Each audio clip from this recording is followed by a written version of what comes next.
I sit in my car outside TechFlow Solutions headquarters, still in shock.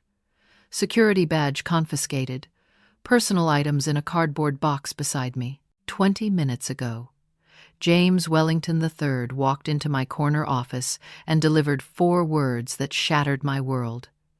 "You're fired, get out." The HR director stood behind him with a security guard, holding termination papers marked "Do not rehire" in bold red letters. But James made one critical mistake. He never bothered to read the founder contract I signed 12 years ago. The rain starts falling as I drive away from TechFlow, each drop on my windshield reminding me of the tears I refuse to shed. Not yet. Not until I understand what just happened and why James Wellington III thinks he can destroy my life with a single signature on termination paperwork. My hands shake as I pull into the parking garage of my downtown apartment building. The cardboard box containing 12 years of my professional life sits heavy in my passenger seat. A coffee mug with World's Best Coder that my team gave me last Christmas. The small, potted succulent from my desk. My MIT diploma that I kept framed beside my monitor. Photos of product launches where my innovations made TechFlow millions of dollars. I carry the box upstairs, unlock my door, and set it on my kitchen table.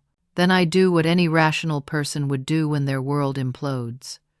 I pour a glass of wine and call the one person who witnessed everything from the beginning. Virginia. My college roommate, Patricia, answers on the second ring. "I just saw the news alerts about TechFlow stock dropping. What's happening over there?" "I got fired today." The words taste bitter. James Wellington III walked into my office with security and told me I was terminated immediately. "Wait, what?" Patricia's voice rises 3 octaves. "James fired you? The same James whose daddy's company you practically built from scratch." That's exactly the problem. And exactly what James forgot when he signed those termination papers. I walk to my home office and pull out a fireproof filing cabinet I haven't opened in years. Inside, beneath insurance policies and tax documents, sits a leather portfolio containing the most important contract of my life.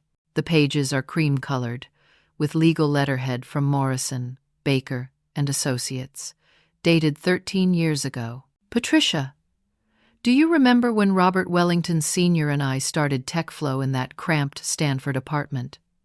"Of course. You two were inseparable. Robert had the business vision. You had the technical genius. Perfect partnership." "Right. But what most people don't know is that Robert's family money funded the startup, while my algorithm became the foundation of everything TechFlow achieved. Robert was smart enough to protect both our interests legally." I flipped through the contract pages, finding the clause that James obviously never read. Section 4, subsection C. Virginia Morrison shall retain 30% ownership of TechFlow Solutions in perpetuity, with guaranteed board seat and decision-making authority over all technical innovations derived from her original artificial intelligence framework. "Virginia, are you telling me you own 30% of TechFlow?" "That's exactly what I'm telling you. Robert Sr. died 2 years ago, and James inherited control of the company. But he inherited my partnership too, whether he likes it or not." The wine helps steady my nerves as I continue reading. Section 7 covers termination procedures. Any attempt to remove Virginia Morrison from her position requires unanimous board approval and just cause documentation. James provided neither. "Patricia, James has been systematically pushing out everyone who was there from the beginning. First, he forced out Tom Bradley from marketing. Then he restructured the engineering department to diminish Sarah Kim's authority, now me.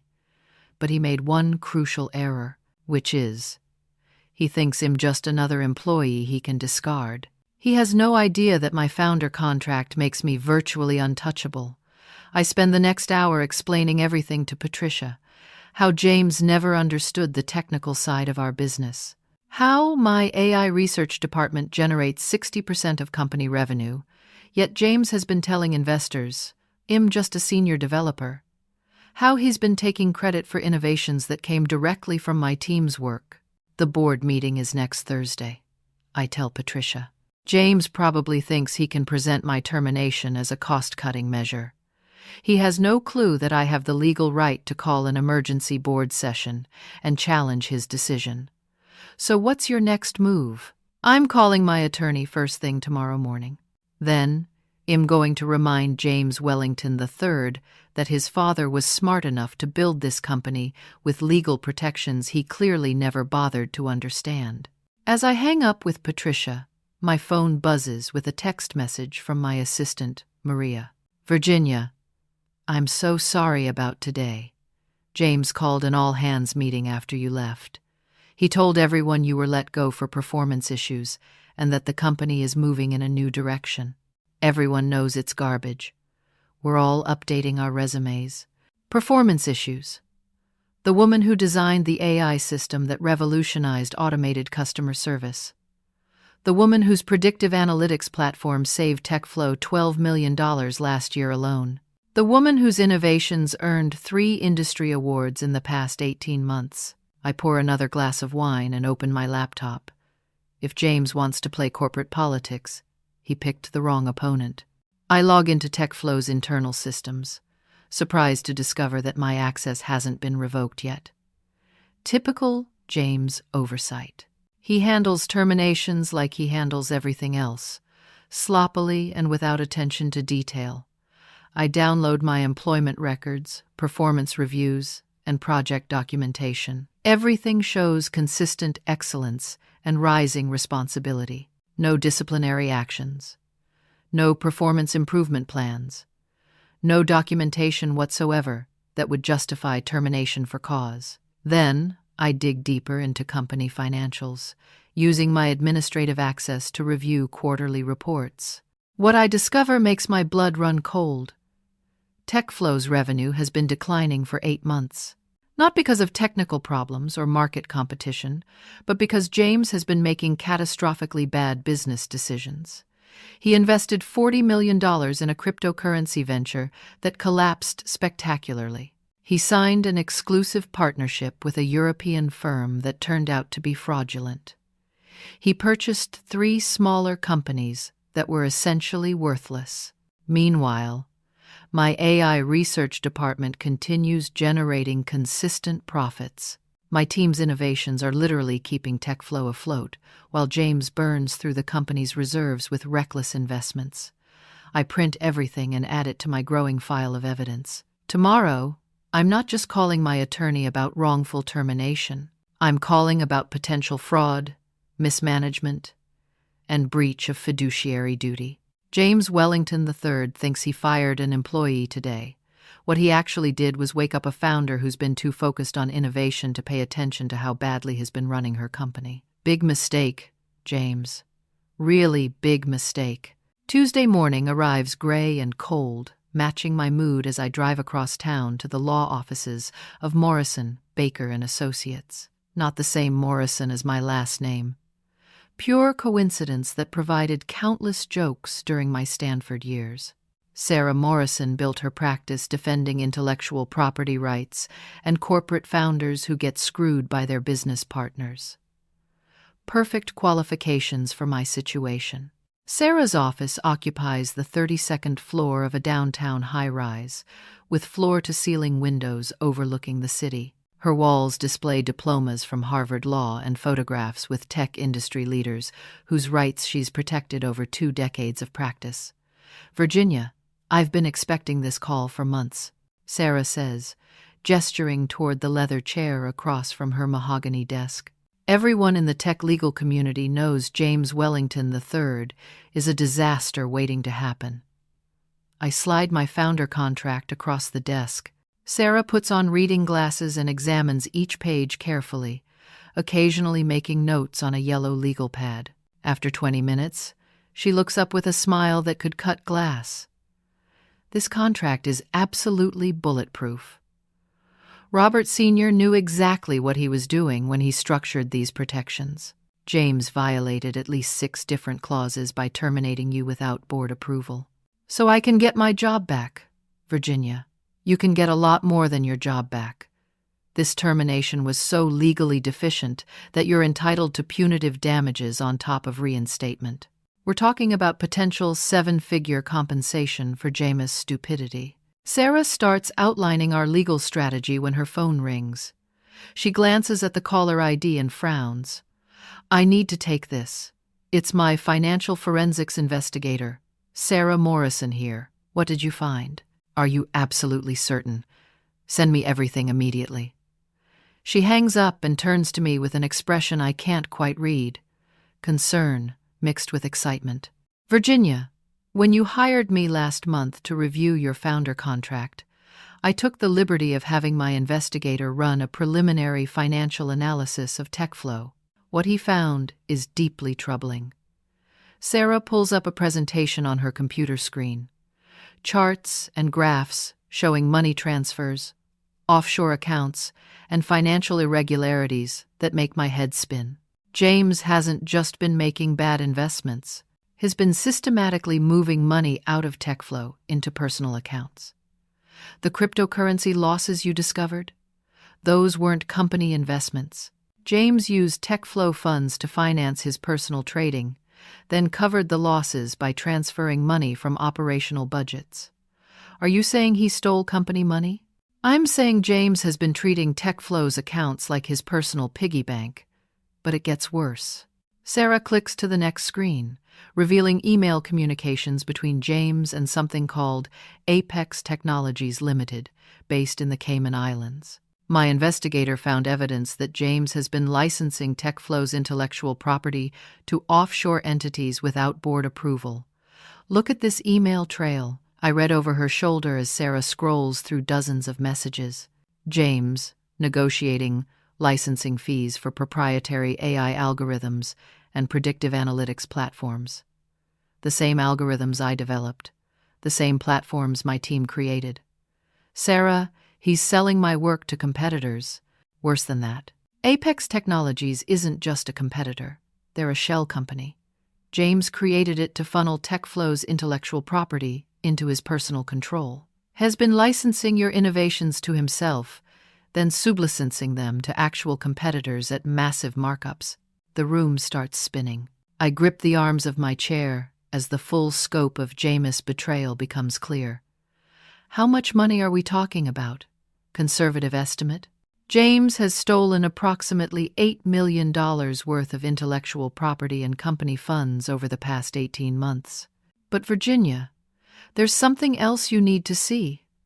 Sarah opens another file, this one containing bank records and wire transfer documentation. 3 weeks ago, James initiated a $47 million transfer from TechFlow's primary operating account to a Swiss bank. The money is sitting in an account controlled by another shell company called Wellington Holdings International. $47 million. That's nearly 60% of TechFlow's total liquid assets. James is systematically looting the company before declaring bankruptcy. Your termination wasn't about performance issues. You were fired because James needs a scapegoat for the financial collapse he's orchestrated. I stare out the window at the city below, trying to process everything Sarah just revealed. James didn't just fire me. Has been planning to destroy TechFlow and steal everything valuable, leaving employees, investors, and business partners holding worthless contracts. What's our next move? We contact the FBI immediately. This isn't just breach of contract or wrongful termination. James has committed federal crimes, wire fraud, theft of trade secrets, potentially money laundering through those offshore accounts. Sarah reaches for her phone, then pauses. Virginia, I need you to understand something. Once we involve federal authorities, this becomes a criminal investigation. Your founder contract dispute becomes secondary to helping prosecutors build a case against James. Are you prepared for that level of scrutiny and publicity? I think about my team members updating their resumes because they believe James lies about my performance. I think about investors who trusted TechFlow with their money, unaware that James has been stealing from company accounts. I think about the smaller companies we partner with, who depend on TechFlow's stability for their own survival. Make the call, Sarah. James picked the wrong person to screw over. Sarah dials a number she apparently knows by heart. Agent Rodriguez? Sarah Morrison here? I need to report suspected federal crimes involving intellectual property theft and wire fraud. Yes, multiple violations. My client has extensive documentation. How quickly can you meet with us? As Sarah arranges our FBI meeting, I realize that yesterday's termination was just the beginning. James Wellington III is about to learn that his father didn't just give me a founder contract. Robert Sr. gave me the legal weapons to defend everything we built together, and am about to use every single one of them. Agent Diana Rodriguez arrives at Sarah's office within 3 hours of our call, accompanied by a financial crimes specialist named Agent Michael Torres. Rodriguez is a compact woman in her 40s with steel-gray eyes that seem to catalog every detail of our conversation. Torres carries a laptop and a briefcase full of forensic accounting tools. Miss Morrison tells me you have evidence of systematic financial crimes at TechFlow Solutions, Rodriguez says, settling into the conference chair across from me. Before we proceed, I need you to understand that anything you tell us becomes part of a federal investigation. You cannot retract information or change your story later. I understand completely. James Wellington III has been stealing from the company I helped create, and I want him prosecuted to the fullest extent of the law. Rodriguez nods to Torres, who opens his laptop and starts recording our conversation. For the next 2 hours, I walk them through everything Sarah and I discovered. The offshore accounts, the intellectual property theft, the cryptocurrency losses covered up with company funds. These email communications are particularly interesting. Torres says, examining the Apex Technologies correspondence. Shell companies in the Cayman Islands require specific banking relationships to function. If we can trace these accounts, we might uncover a much larger financial conspiracy. Rodriguez leans forward. Virginia, I'm going to share some information that cannot leave this room. James Wellington III has been on our radar for approximately 4 months. We've been investigating suspicious wire transfers flagged by the Treasury Department's Financial Crimes Enforcement Network. You already knew about the stolen money. We knew someone at TechFlow was moving large sums offshore. We didn't know it was James, and we had no idea about the intellectual property theft. Your evidence fills crucial gaps in our investigation. Torres pulls up a federal database on his laptop, showing a complex web of financial transactions spanning multiple countries and dozens of shell companies. James isn't working alone. These offshore entities are connected to a network of individuals who specialize in corporate asset stripping. They identify profitable companies with weak leadership, then systematically loot them before declaring bankruptcy. You're saying James is part of an organized criminal enterprise. That's exactly what we're saying. And Virginia, your founder contract makes you a particularly valuable witness. You have legal standing to access company records that outside investigators can't touch. Rodriguez opens her briefcase and removes a stack of federal warrant applications. We need your help to execute search warrants at TechFlow. As a founder with board authority, you can provide access to facilities and records that would take us months to obtain through traditional legal channels. Sarah interrupts. What kind of timeline are we discussing? Virginia's wrongful termination case needs to move forward regardless of federal criminal charges. Actually, the criminal case strengthens Virginia's civil claims significantly. Rodriguez explains, if we can prove James committed felonies while managing TechFlow, any contracts or agreements he signed become voidable, including Virginia's termination. Torres shows me another screen displaying financial projections. Based on our analysis, TechFlow should be worth approximately $200 million. James' theft and mismanagement have artificially reduced the company's apparent value to under $50 million. Has planning to purchase the company's assets through shell companies during bankruptcy proceedings, then resell them at full market value. Has going to steal the entire company. Has going to steal your company, Virginia. but only if we don't stop him first. Rodriguez explains their plan. Tomorrow morning, they'll execute coordinated search warrants at TechFlow's headquarters, James' personal residence, and the offices of 3 affiliated shell companies. They need me to accompany agents to TechFlow and provide access to secure servers and confidential files. There's one more thing, Torres says, closing his laptop. We believe James has been planning to eliminate potential witnesses who could expose his financial crimes. 3 former TechFlow executives have died in the past year. 1 car accident, 1 apparent suicide, 1 heart attack. All 3 were investigating financial irregularities before their deaths.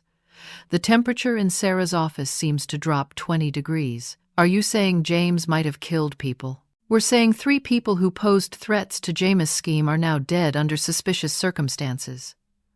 The local police didn't see patterns because the deaths occurred in different jurisdictions. Federal investigators noticed the connections. Rodriguez reaches into her briefcase again, this time removing a small electronic device that looks like a hearing aid. Virginia, we need you to wear a recording device during one final conversation with James. He doesn't know about our investigation yet. If you can get him to discuss the offshore accounts or intellectual property theft, his statements will provide crucial evidence for prosecution. You want me to spy on James. We want James to confess to federal crimes while thinking he's intimidating a former employee. Based on psychological profiles, arrogant criminals like James often reveal more than they intend when they believe they're in control. Sarah objects immediately. Absolutely not. If James is potentially violent, I won't allow Virginia to put herself in danger. Well, have agents positioned throughout TechFlow's building. Virginia will never be alone with James for more than a few minutes. The moment we have enough evidence, well, intervene. I look out Sarah's window at the city skyline, thinking about my team members who trusted TechFlow as their career foundation, about investors who believed in our company's mission, about the partners and customers who depend on our innovations. James hasn't just stolen money, has betrayed everyone who ever believed in what we were building together. I'll do it, I tell Rodriguez, but I want immunity from any charges related to accessing company systems after my termination. Done. Torres will prepare the immunity agreement tonight. Rodriguez stands and shakes my hand. Virginia, what you're doing takes real courage. Corporate criminals like James usually succeed because their victims are too intimidated to fight back. You're going to help us stop him before he destroys more lives. As the FBI agents leave Sarah's office, I realize that tomorrow isn't just about getting my job back. It's about exposing a criminal conspiracy that threatens the foundation of everything Robert Sr. and I built together. James Wellington III thinks he's won by firing me. He has no idea that he just gave federal investigators their best chance to bring down his entire criminal operation. Sometimes, the biggest mistake criminals make is underestimating the people they victimize. James is about to learn that lesson the hard way. Thursday morning arrives with unusual clarity, as if the universe decided to provide perfect lighting for the day James Wellington III's world collapses. I meet Agent Rodriguez and her technical team in the parking garage beneath TechFlow's headquarters at 7:30 a.m., an hour before normal business hours. Remember, Virginia, you're here to negotiate a severance package. Rodriguez reminds me as she checks the recording equipment hidden in my blazer. James will assume you're desperate for money and willing to accept a settlement to avoid legal complications. Let him talk. The more confident he becomes, the more likely he is to reveal information we can use. Agent Torres hands me a briefcase containing what appears to be legal documents but actually holds backup recording devices and a panic button disguised as a pen. If you feel threatened at any point, click the pen twice. Well, have agents in the building within 30 seconds. The technical specialist, Agent Kim Park, finalizes the audio setup. Your primary recording device has a range of approximately 200 feet. Well, monitor everything from the parking garage. James won't detect any electronic signatures because the equipment uses the same frequency as standard office Wi-Fi. At 8 a.m. sharp, I walk through TechFlow's front entrance for what might be the last time as an employee. The security guard, Marcus, recognizes me, despite my terminated badge status. "Miss Morrison? I thought you were. We heard. I'm here to meet with James about severance arrangements, Marcus." "Is he in his office?" "Yes, ma'am. Arrived about 20 minutes ago. Want me to call up?" "No need. Has expecting me." That's completely untrue. But Marcus doesn't know that. I take the elevator to the executive floor, past the conference rooms where Robert Sr. and I planned TechFlow's expansion, past the development labs where my team created innovations that revolutionized automated customer service. James' corner office occupies the space that once belonged to his father.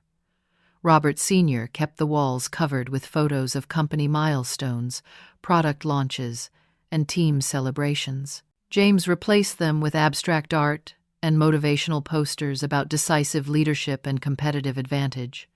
I knock on his door at exactly 8:15. "Come in."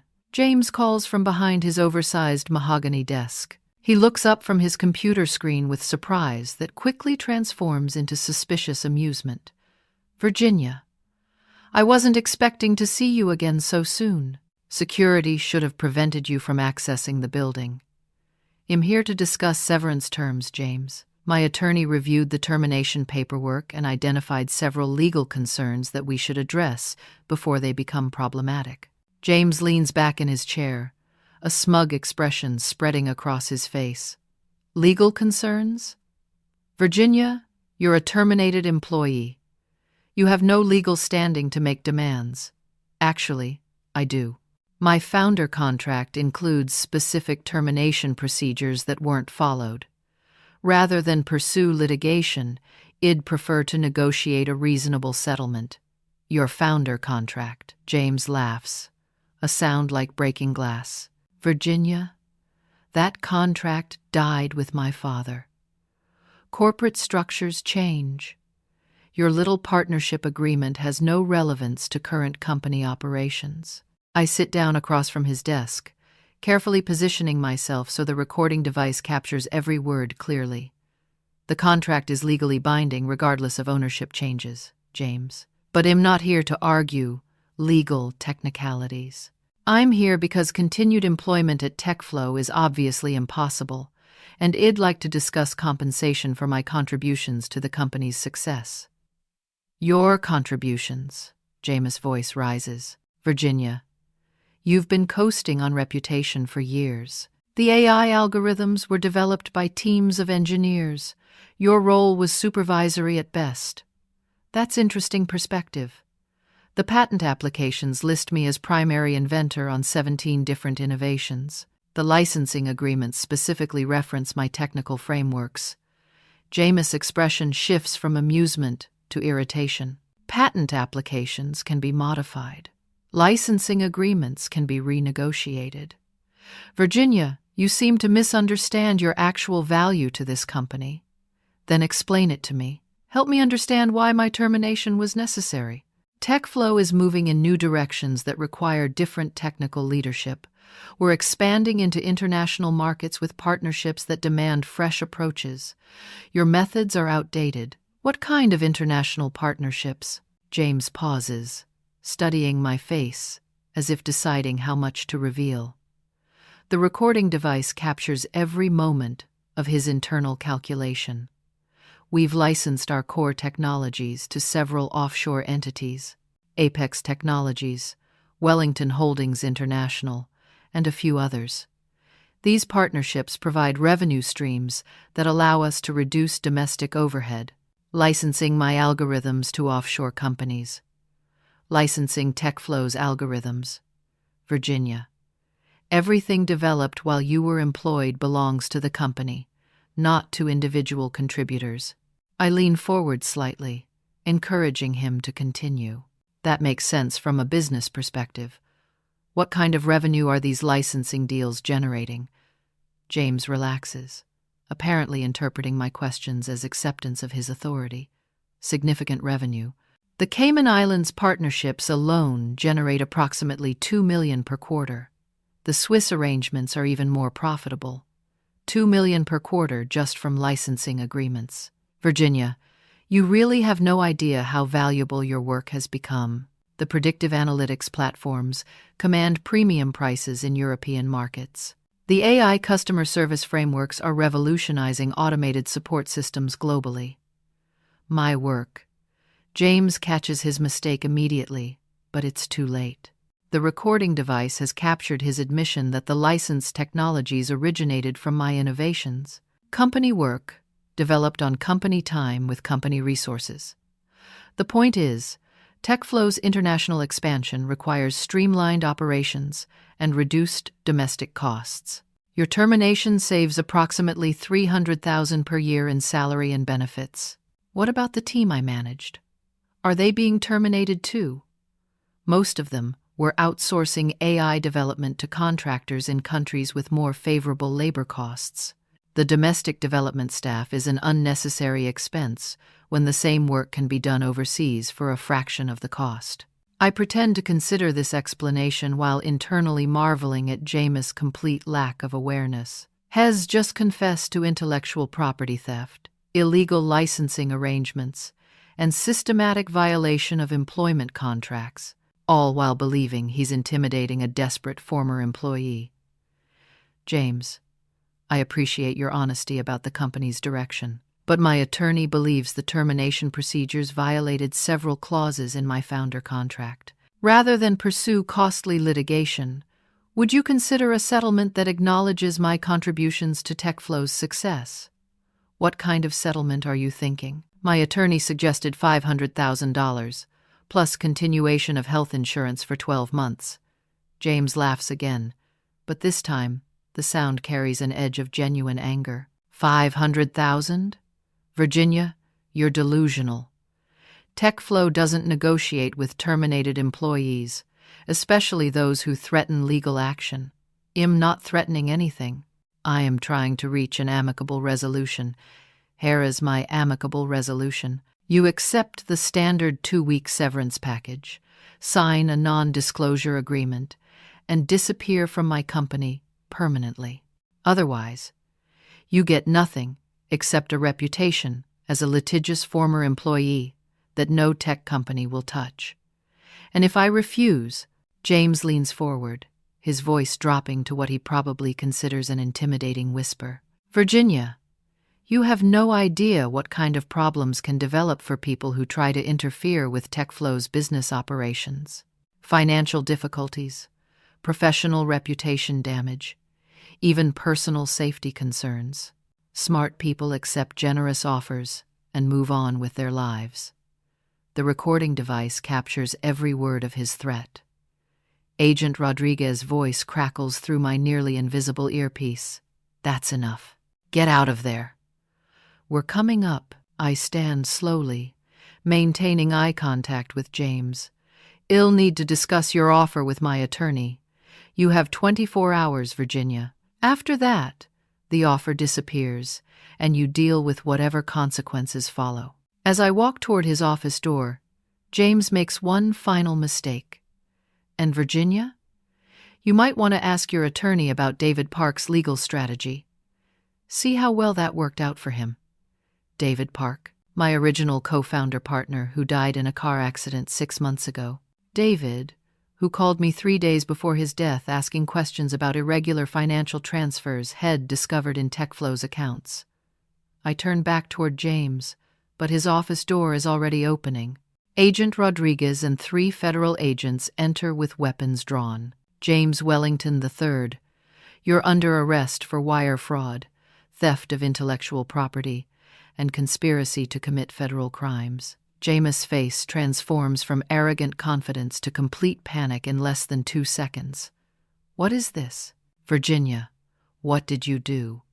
Agent Rodriguez reads his Miranda rights, while Agent Torres begins securing James' computer and filing cabinets. You have the right to remain silent. Anything you say can and will be used against you in a court of law. "This is a mistake," James shouts as agents place him in handcuffs. "I'm calling my lawyer! Virginia, this is entrapment!" As they lead James away, Agent Rodriguez turns to me with professional satisfaction. "Outstanding work, Virginia. He just confessed to multiple federal crimes and threatened a federal witness. Plus, that comment about David Park gives us probable cause to investigate his death as potential homicide." I remove the recording device from my blazer, hands shaking slightly from adrenaline and relief. Did we get everything we need?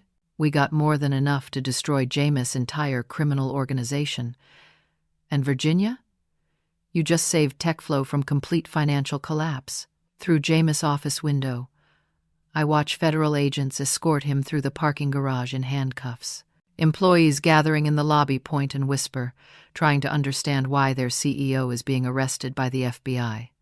James Wellington III thought he could intimidate me into accepting defeat. Instead, he just provided federal prosecutors with everything they need to send him to prison for the next 20 years. Sometimes justice arrives exactly when you least expect it. The TechFlow lobby transforms into organized chaos as FBI agents coordinate the largest white-collar crime raid in the city's recent history. Agent Rodriguez directs teams of financial investigators through different sections of the building, while Agent Torres supervises the digital forensics specialists, imaging every computer and server.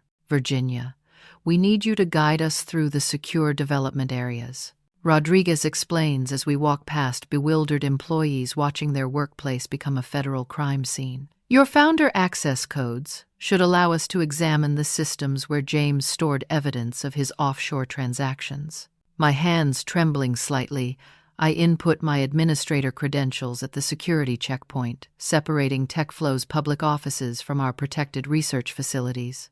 The electronic lock disengages with a soft click that sounds remarkably loud in the tense silence. Down this hallway, I tell the federal team following us. The main servers are in a climate-controlled room behind the engineering department. As we move deeper into TechFlow's technical core, I notice something that makes my blood freeze. David Park's former office, which has remained locked since his death 6 months ago, shows recent signs of access. Fresh coffee stains on the desk, papers scattered across his filing cabinets. Someone has been searching through David's research files. "Agent Rodriguez, this office belonged to my original co-founder partner. He died in a car accident, but James just implied that David was investigating financial irregularities before his death." Rodriguez examines the office carefully, noting details that escaped my initial observation.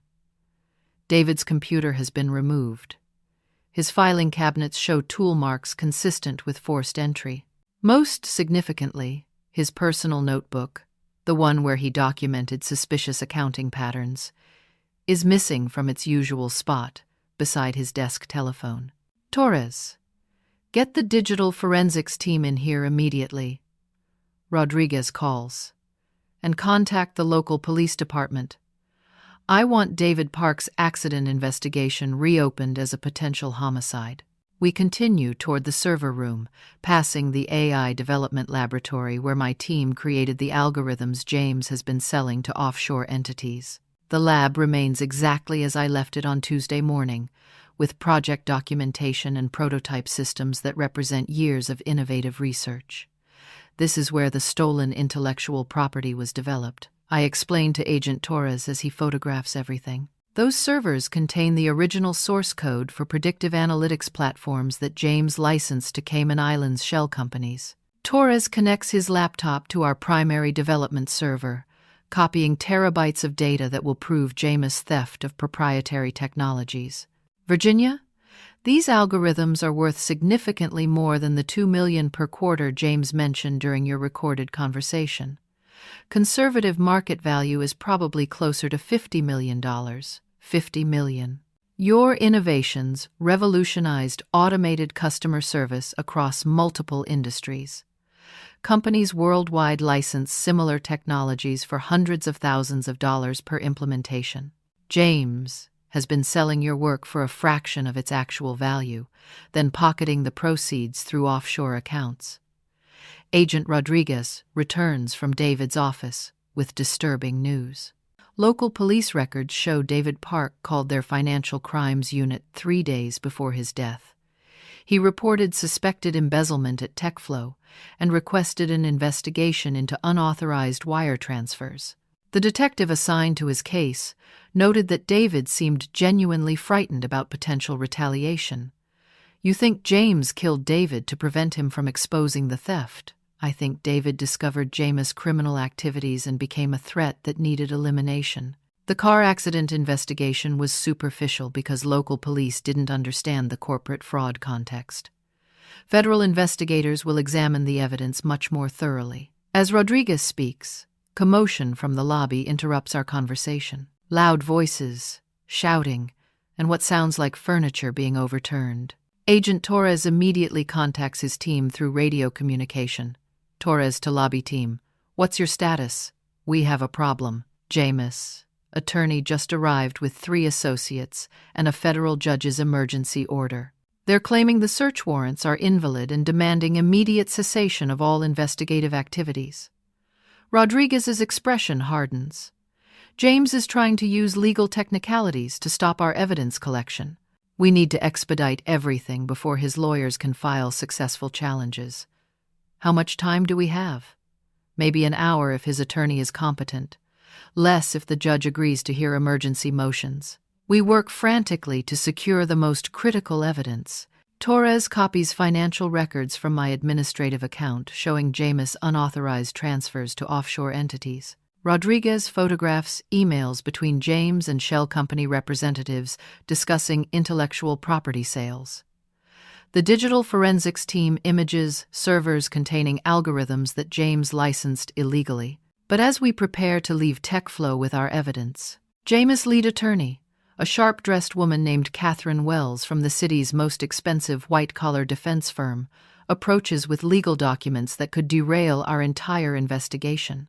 "Agent Rodriguez, I represent James Wellington III, who was arrested this morning without proper warrant authorization. These search and seizure activities violate my client's Fourth Amendment rights and exceed the scope of federal jurisdiction." Miss Wells, our warrants were issued by Federal Judge Morrison based on probable cause evidence of interstate wire fraud and intellectual property theft. Your client's rights are fully protected. I've filed emergency motions challenging the warrant applications. Judge Morrison was not provided complete information about the relationship between Miss Virginia Morrison and TechFlow Solutions. She's a disgruntled former employee seeking revenge against her employer through fabricated federal charges. I step forward, surprising myself with the steadiness of my voice. "Miss Wells, I'm not a disgruntled employee. I'm a company founder whose intellectual property was stolen by your client. The federal charges are based on recorded confessions and documented financial crimes. Miss Morrison, you were lawfully terminated for performance deficiencies. Your attempts to use federal agencies for personal litigation constitute abuse of process and potentially criminal false reporting." Agent Rodriguez intervenes before the confrontation escalates. "Miss Wells, your client confessed to multiple federal crimes during a recorded conversation with Miss Morrison this morning. We have documentation of offshore wire transfers, intellectual property theft, and threats against federal witnesses. Emergency motions won't change the evidence. Well, see about that. Judge Morrison is reviewing my applications for immediate warrant cancellation and evidence suppression. Any materials collected during this investigation may be ruled inadmissible in court." As James' attorney speaks, I realize that we're fighting more than just corporate crime. We're confronting a legal system that allows wealthy criminals to use procedural technicalities and expensive attorneys to escape accountability for obvious violations. But Agent Rodriguez has one more surprise for Catherine Wells. "Miss Wells, while you were filing emergency motions, federal investigators in the Cayman Islands arrested 3 individuals connected to your client's money laundering operation. They confessed to participating in systematic corporate asset stripping and agreed to cooperate with our prosecution in exchange for reduced sentences. Catherine Wells' confident expression wavers for the first time. What individuals?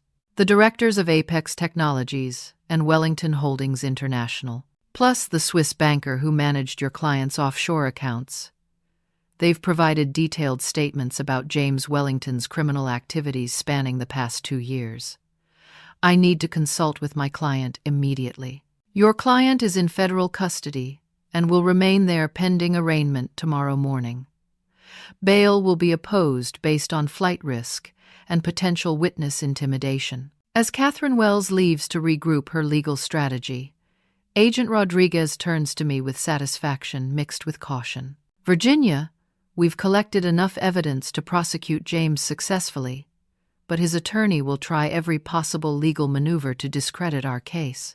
Are you prepared for months of depositions, court appearances, and character assassination attempts? I look around TechFlow's lobby, thinking about my team members whose careers depend on our company's survival, about investors who trusted us with their money, about the customers and partners who rely on our innovations. James threatened me this morning, Agent Rodriguez. He implied that people who interfere with his business operations experience personal safety concerns. He referenced David Park's death as an example of what happens to people who oppose him. Those statements were recorded and will be used in court. Good. Because James Wellington III is about to learn that threatening federal witnesses is the fastest way to guarantee maximum prison sentences. As FBI agents finish securing evidence throughout TechFlow's building, I realize that this morning's confrontation was just the beginning. James will use every legal resource available to avoid accountability for his crimes. His expensive attorneys will try to portray me as a vindictive former employee rather than a founder defending her company. But federal investigators now have recorded confessions, financial documentation, and international cooperation from James' criminal associates. Most importantly, they have David Park's investigation files, which apparently contain evidence that James considered dangerous enough to justify murder. James thought he could intimidate me into accepting defeat. Instead, he provided federal prosecutors with everything they need to dismantle his entire criminal enterprise. Sometimes the biggest mistake criminals make is believing their own intimidation tactics. James Wellington III is about to discover that some people fight back harder when threatened. 3 weeks later, I sit in the federal courthouse watching James Wellington III enter his plea before Judge Patricia Chen. His expensive legal team managed to delay arraignment twice, but federal prosecutors built an airtight case that overwhelmed every procedural challenge his attorneys attempted. Mr. Wellington, you are charged with conspiracy to commit wire fraud, theft of intellectual property, money laundering, and intimidation of federal witnesses. How do you plead? James' voice barely reaches audible levels. Not guilty, Your Honor. Mr. Wellington, additional charges of conspiracy to commit murder may be filed pending the outcome of ongoing investigations. Do you understand these potential charges? Yes, Your Honor. Catherine Wells requests bail for her client, arguing that James poses no flight risk and should be released pending trial. Federal prosecutor Amanda Richardson opposes bail with evidence that James has access to approximately $63 million through offshore accounts and documented connections to international criminal networks. Your Honor, Mr. Wellington spent months systematically looting TechFlow Solutions while planning to eliminate potential witnesses. David Park, a company co-founder who discovered the defendant's financial crimes, died under suspicious circumstances 3 days after contacting police. Mr. Wellington represents an active danger to public safety and a substantial flight risk. Judge Chen denies bail. James will remain in federal custody until trial, scheduled for 6 months from today. As court adjourns, Agent Rodriguez approaches me in the hallway. Virginia, there's been a significant development in David Park's case. Local police reopened their investigation and discovered that someone tampered with his car's brake system. David's death was definitely murder, not an accident. Can you prove James was responsible? We're building the case methodically. David's cell phone records show 3 calls to James on the day he died. The mechanic who inspected David's car found tool marks consistent with professional sabotage. Most importantly, we have financial records showing James paid $50,000 to a known criminal associate 2 days before David's death. The elevator ride to the courthouse lobby feels surreal. 6 months ago, I was leading TechFlow's AI research division, focused on innovation and technical excellence. Today, I'm the key witness in federal criminal prosecutions for murder, fraud, and organized crime. Agent Rodriguez, what happens to TechFlow while James is in prison? That's actually good news, Virginia. The federal judge appointed an independent administrator to manage company operations during criminal proceedings. Based on your founder contract and the evidence of James' criminal behavior, you've been named interim CEO with full authority to restructure company operations. I'm the CEO of TechFlow. You're the rightful CEO of TechFlow. James' criminal activities voided all contracts and agreements he signed, including your termination. The company board voted unanimously to confirm your leadership position yesterday. Walking through downtown toward TechFlow's headquarters, I think about the surreal journey from wrongful termination to corporate leadership. James' attempt to destroy my career inadvertently triggered federal investigations that exposed his entire criminal enterprise. The TechFlow lobby looks completely different from the chaos 3 weeks ago. Employees work with renewed energy, knowing their company survived James' systematic looting. The development teams I hired before James' interference have returned enthusiastically, eager to continue innovations that were interrupted by his disastrous management. My assistant Maria greets me with genuine excitement. Virginia, the engineering team wants to schedule a celebration meeting. They've been working overtime to complete the predictive analytics upgrades that James canceled last month. Tell them he'll be in the development lab in 20 minutes. And Maria, contact our legal department. I want to review every licensing agreement James signed with offshore entities. We're terminating those contracts and demanding return of our intellectual property. Yes, ma'am. Also, there are 37 journalists requesting interviews about the federal investigation. How should I respond? Schedule interviews with 3 major tech publications for next week. I want to tell the complete story about corporate crime and founder protection. Other entrepreneurs need to understand how to defend themselves against criminal partners. I take the elevator to James' former office, now serving as my temporary workspace until permanent arrangements can be made. The abstract art and motivational posters have been replaced with photos of TechFlow's technical achievements and team celebrations.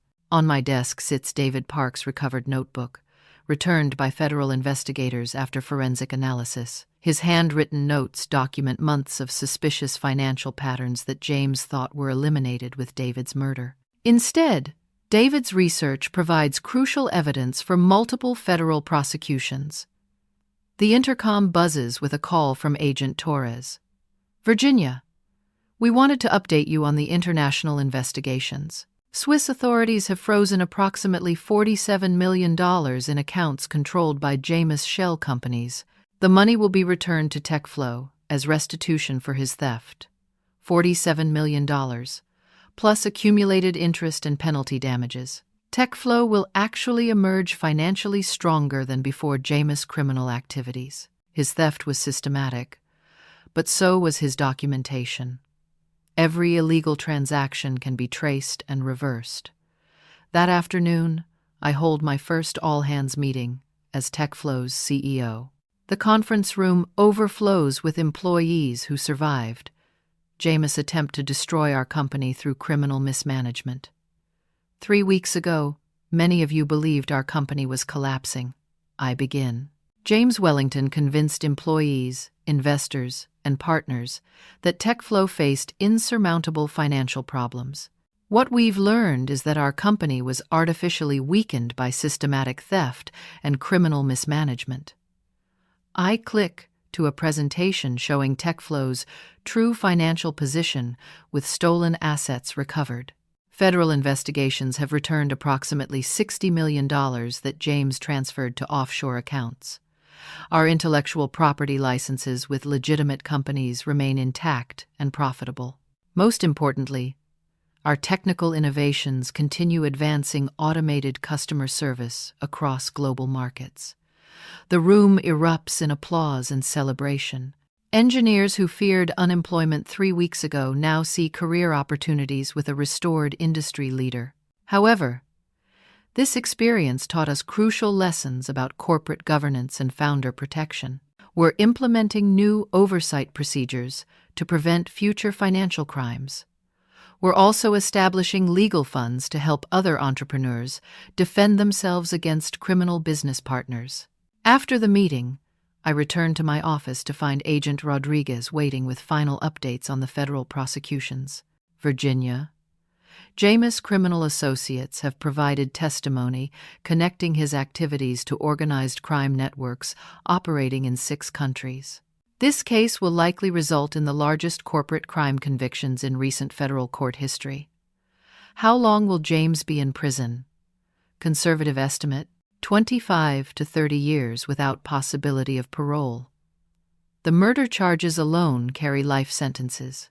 James Wellington III will never threaten another business partner or employee. As Agent Rodriguez leaves, I stand at my office window overlooking the city where Robert Sr. and I first dreamed of building TechFlow 13 years ago. James' criminal activities nearly destroyed everything we created, but they also revealed the strength of legal protections Robert wisely included in our founder contract. Sometimes the worst betrayals become catalysts for discovering your true capabilities. James thought firing me would eliminate threats to his criminal enterprise. Instead, he triggered investigations that restored my company and sent him to federal prison. TechFlow survived. David's killers will face justice. And entrepreneurs worldwide now have documented proof that founder contracts can protect against even the most sophisticated corporate criminals. Justice isn't always swift, but sometimes it arrives with interest. 1 year later, I stand before 300 entrepreneurs at the National Founder Protection Conference, sharing the complete story of TechFlow's transformation from near collapse to industry leadership. The conference room at the San Francisco Marriott buzzes with energy from startup founders, venture capitalists, and legal professionals who understand how corporate crime threatens innovation across all industries. James Wellington III received 32 years in federal prison without possibility of parole. I tell the audience, he was convicted on 14 counts of wire fraud, intellectual property theft, money laundering, conspiracy to commit murder, and racketeering. His criminal network has been completely dismantled, with arrests spanning 6 countries. The applause reflects satisfaction that transcends simple justice. Everyone in this room has experienced or witnessed corporate betrayal. James' conviction provides hope that legal systems can protect entrepreneurs against criminal business partners. But the real victory isn't James' imprisonment. The real victory is what TechFlow accomplished after surviving his systematic theft. I click to a slide showing TechFlow's current financial performance. Revenue has tripled under ethical management. Employee satisfaction scores reach industry-leading levels. Our AI innovations now power automated customer service for Fortune 500 companies worldwide. We've returned stolen assets to company accounts, terminated all illegal offshore licensing agreements, and recovered intellectual property that James sold to competitors. More importantly, we've created workplace cultures where employees feel safe reporting suspicious activities without fear of retaliation. The presentation continues with lessons about founder contract protection, corporate governance oversight, and early warning signs of financial crimes. Legal experts in the audience take detailed notes about regulatory frameworks that could prevent similar criminal activities. David Park's death taught us that corporate criminals will eliminate threats to their schemes through any means necessary. But David's research also provided evidence that ultimately destroyed James' entire criminal enterprise. Sometimes the people who try to silence us give us the most powerful voices. After my presentation, I'm approached by dozens of entrepreneurs facing similar challenges. A software developer whose business partner has been stealing client payments, a biotech researcher whose lab director is selling her innovations to competitors, a mobile app creator whose investment partner is systematically looting company accounts. Each story reminds me why founder protection matters beyond individual cases. Corporate crime destroys innovation, eliminates jobs, and undermines investor confidence in legitimate businesses. Fighting back isn't just personal vindication. It's protecting the foundation of entrepreneurial capitalism. That evening, I returned to TechFlow's headquarters for our annual company celebration. The lobby displays awards we've earned for technical innovation, workplace excellence, and corporate ethics. Photos show our team at industry conferences, product launches, and community service projects. Sarah Morrison, my attorney who's now my wife, joins me for the celebration dinner. We married 6 months after James' conviction, in a ceremony that felt like celebrating justice alongside love. Sarah's legal practice now specializes exclusively in founder protection, helping entrepreneurs defend themselves against corporate criminals. Virginia, you've built something remarkable here, Sarah says as we watch employees and their families enjoying the celebration. TechFlow isn't just a successful company anymore. It's proof that ethical leadership and technical innovation can survive even systematic criminal attack. David Park's family attends tonight's celebration as honored guests. His parents, widow, and 2 children represent the human cost of corporate crime that extends far beyond financial losses. David's children, now 12 and 14 years old, will attend college on scholarships funded by TechFlow's restored profits. David would be proud of everything you've accomplished, his widow Emily tells me during dinner. He always believed that TechFlow represented the best possibilities of technological innovation. James' crimes nearly destroyed that legacy, but you've restored it stronger than ever. The evening concludes with my presentation of this year's David Park Innovation Awards, recognizing team members whose technical achievements advance our mission of ethical technology development. Winners include engineers who created breakthrough AI algorithms, developers who improved automated customer service accessibility, and researchers whose work benefits underserved communities. Innovation requires courage, I tell our team as the celebration winds down. Courage to pursue technical challenges that others consider impossible. Courage to maintain ethical standards when competitors take shortcuts. And sometimes, courage to fight corporate criminals who threaten everything we've built together. Walking through TechFlow's offices after the celebration, I reflect on the journey from wrongful termination to restored leadership. James' criminal activities taught me lessons about corporate governance, legal protection, and ethical responsibility that no business school could provide. My corner office displays the founder contract that saved TechFlow from complete destruction. Robert Sr.'s wisdom in structuring legal protections proved stronger than James' criminal schemes. But the contract alone wasn't enough. Defending those protections required federal investigators, legal experts, and personal courage to confront dangerous criminals. The final item on my desk is David's notebook, now permanently displayed as a reminder that corporate whistleblowers often pay the ultimate price for their integrity. David's research exposed James' crimes but cost him his life. My responsibility is ensuring that his sacrifice protected future entrepreneurs from similar threats. TechFlow now sponsors legislation requiring enhanced corporate governance, oversight, and stronger founder protection laws. We've established legal defense funds for entrepreneurs facing criminal business partners. Most importantly, we've proven that ethical companies can achieve greater success than criminal enterprises, even when competing for the same markets.